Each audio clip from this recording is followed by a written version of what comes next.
participación en los proyectos Agua como modo de vida, un patrimonio biocultural en riesgo, aprovechamiento integral, Puma, conservación, fauna y desarrollo, migración e identidad. Un estudio multidisciplinario sobre transformación generadas por el proceso de normalización en el sureste mexicano y turismo y patrimonio en el área natural protegida de Laguna de Términos, Campeche. Actualmente es profesor investigador titular B de tiempo completo en la Facultad de Ciencias Económico-Administrativas de la Universidad Autónoma de Carmen y nos va a presentar el tema Construcción Social de Riesgo, una aproximación histórica y antropológica del caso del Estado de Campeche.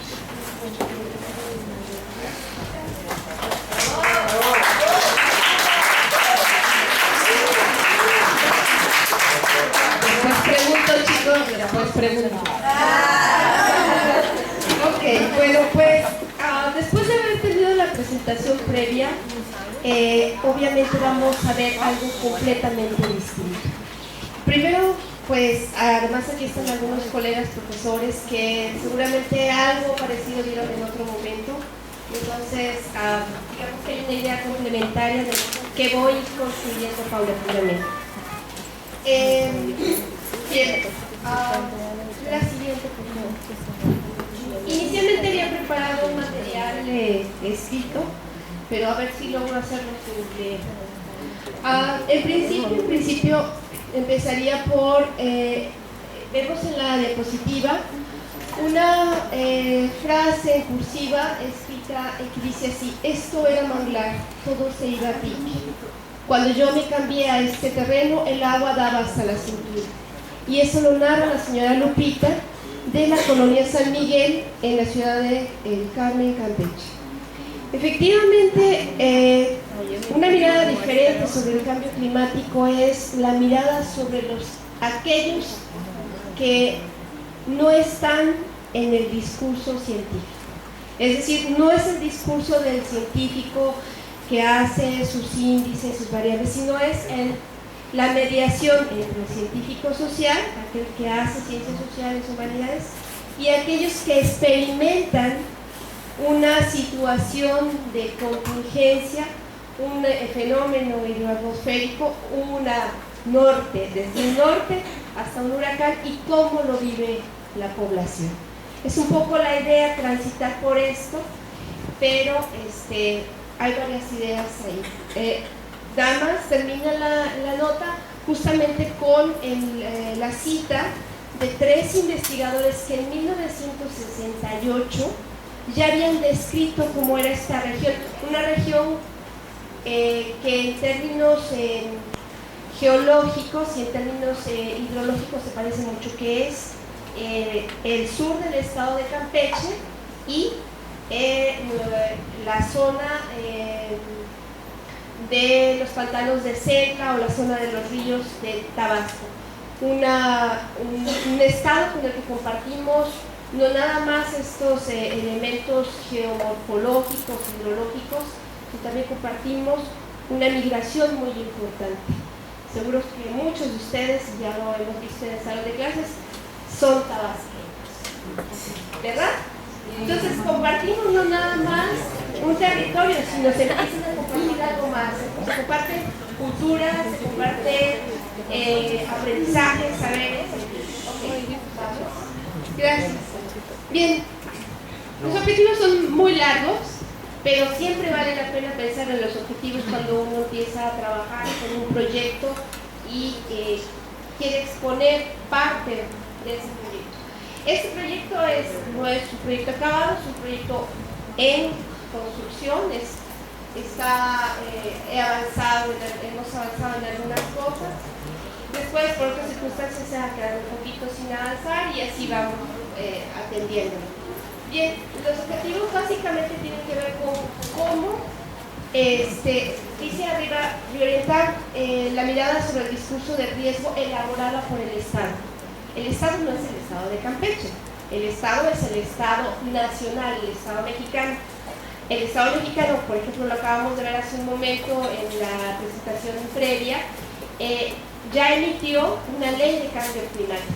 El Estado mexicano tiene un discurso, dice que hay que hacer norma, regula o va a regular nuestra vida en función de un fenómeno. Bueno, o la idea es reorientar esa mirada. ¿Por qué reorientarla? Porque hay otra forma de entender el cambio climático. Eso es por lo menos lo que pretendo proponer, una mirada diferente. Y esa mirada tiene que ver con cómo se vive, cómo son las experiencias de las poblaciones que están en las riberas, en las costas, cómo se estructura esa vida en función de un fenómeno, de un huracán, de un ciclón, de un norte. ¿Pasa algo, no pasa algo? ¿Qué pasa? ¿Modifican su vida diaria? ¿No la modifican? ¿Cómo se vive esto, no? Entonces, bueno, por eso es un poco reorientar la mirada del discurso del Estado para complementarla, para decir, el Estado, la población lo vive de tal manera, piensa sobre esto de tal manera. ¿Vamos bien o me regreso? ¿Vamos bien? ¿Se comprende? Ok. Bueno, y la otra parte es, digamos, de esa idea general, es ver si logramos que este objetivo pueda aterrizar, pueda tener una forma, digamos, mucho más concreta de analizarlo, de llevarlo a cabo, ¿no? Entonces, por eso escogimos la región sur.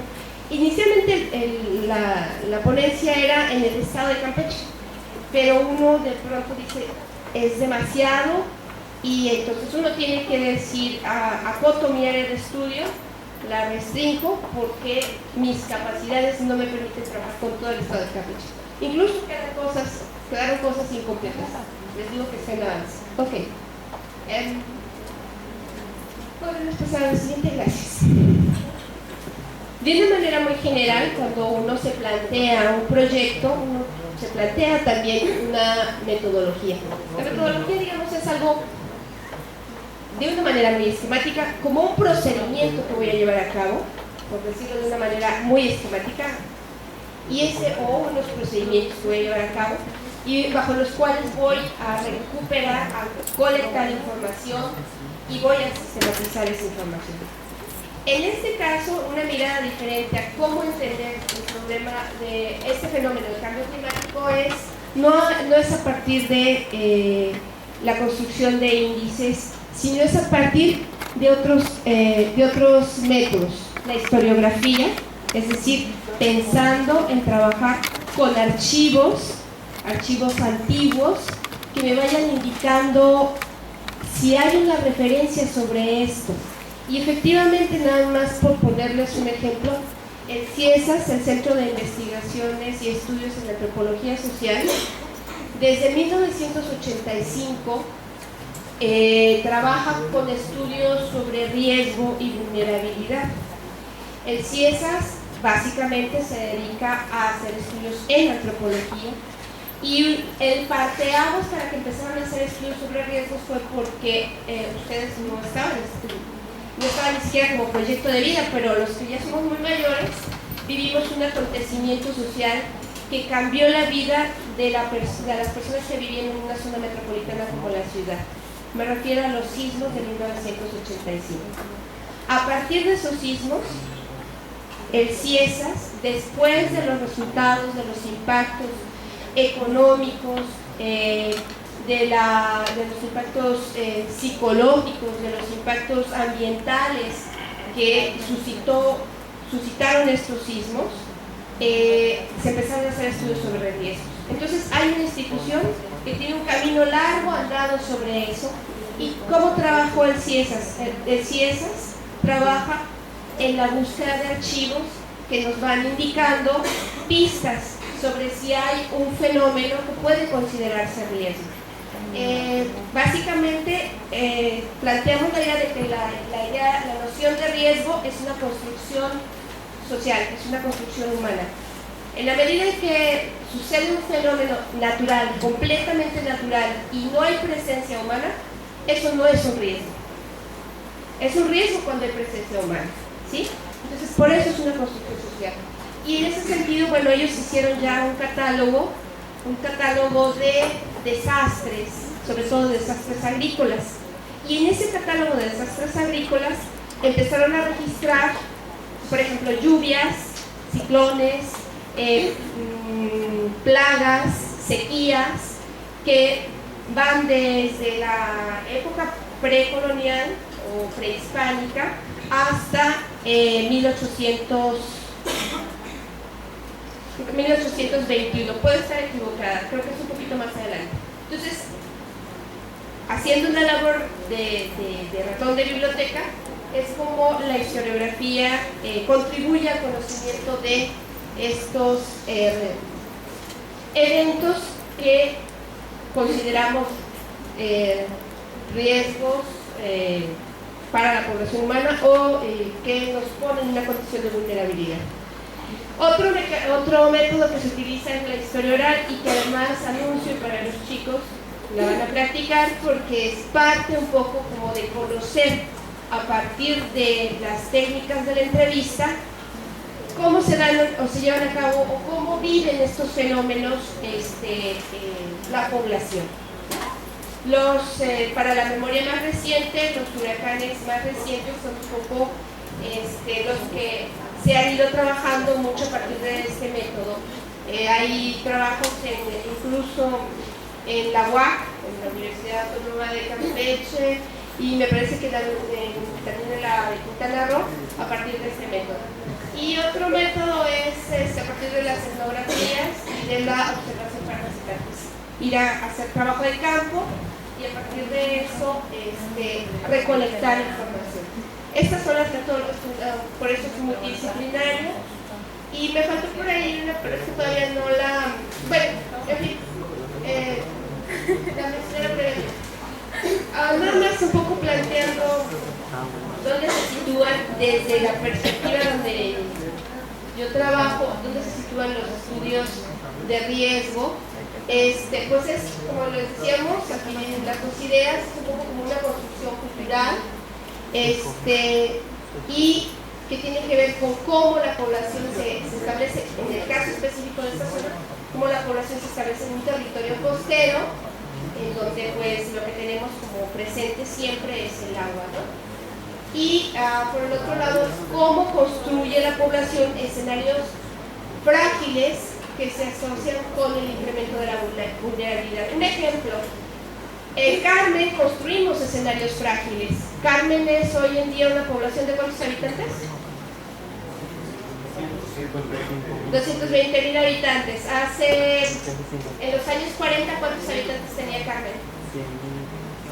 Si sabe, Marco.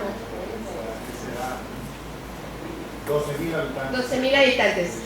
Dato complementario, en fines del siglo XIX, 1895 y algo, cuando Carmen eran solamente cuarteles, creo que 4 cuarteles, la población no ascendía más allá de como 1,000 habitantes. De 1800, pongámoslo, de 1800, puede estar un poco imprecisa en los datos de las fechas y la población, pero con las salvedades del caso, imaginémonos 1890, 1,000 habitantes Carmen, y comparémonos con hoy en día. Eso es construcción de escenarios de contextos frágiles. No es porque sea imputable a alguien y a una sola persona, es que en conjunto la dinámica que tiene Carmen contribuye a construir esos escenarios. Entonces, pues incrementamos la vulnerabilidad. Tenemos una población, esa población está asentada en zonas que antes fueron de manglar, esas zonas hoy en día, cada vez que llueve, se vuelven a ser propensas a inundarse. Entonces es como contribuimos en el conjunto a eso, ¿no?